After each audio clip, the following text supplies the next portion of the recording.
باسم الآب والابن والروح القدس، إله واحد آمين.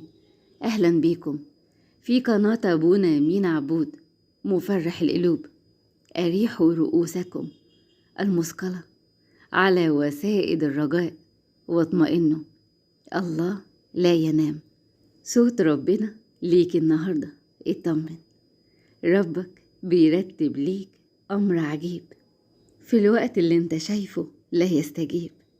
ما رجائك فيه مش هيخيب، بس انت روح عنده واسند راسك على كتفه، وارمي كل همومك وحمولك عليه هو وبس، وتأكد انه مش هيخذلك ولا هيكسفك، هيستجيب.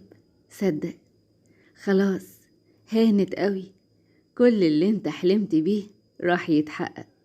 بس روح ليسوع وقرب منه، اوعى تسيبه وتبعد عنه، لأنه هو الوحيد اللي معاه فرحة قلبك، هو الوحيد اللي معاه راحتك ونجاتك، هو الوحيد اللي هيسندك ويقومك ويرفعك، هو الوحيد اللي هيعديك من كل صعب ومن كل تحديات الحياة اللي هتقابلك، هو الوحيد اللي هيرد على الأسئلة الكتير اللي جواك، اللي محيراك واللي تعباك واللي ملهاش إجابات. يسوع هو رجائك وأمانك وسلامك، اوعى تبعد عنه، اتكل عليه، اترجاه وحده، وهو لا يمكن يخيب رجائك. اطمن، ما تخافش من شيء، ما تخليش أي حاجة تسرق سلامك وفرحتك، وانت معاك ضامن كل حياتك. ده يسوع ضامن ليك النهاردة، ضامن ليك بكرة وكل اللي جاي، ضامن ليك إنك تعيش مبسوط وفرحان ومرتاح البال. ده الآية بتقول من مزمور 39: إنما فيك رجائي، يعني ما تخافش، ربنا هو رجائك، هو أمانك اللي لا يمكن يتخلى عنك أبدا. ربنا بيحبك وأبدا ما هيسيبك، ومقدر كل اللي انت بتمر بيه، وحاسس بيك قوي، في حين ان محدش حاسس بيك ولا مقدر اللي انت فيه وبتعاني منه.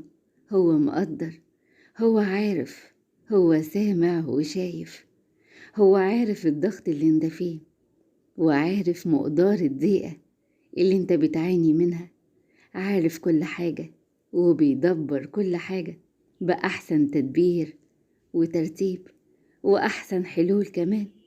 يعني حط أثقالك عليه، حط همومك ومشاكلك وضيقاتك عنده، سلمها له وما تشيلش هم أي شيء، وسد ودانك عن كلام عدو الخير اللي بيقولك استحالة، استحالة حل مشاكلك، استحالة تخرج من الضيقة والأزمة أبدا.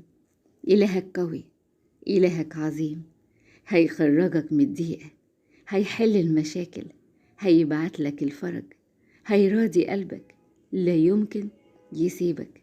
دي الحقيقة الأكيدة، إن إلهك دايما سندك وفي ظهرك، وأبدا ما تركك ولا هيتركك في كل اللي جاي.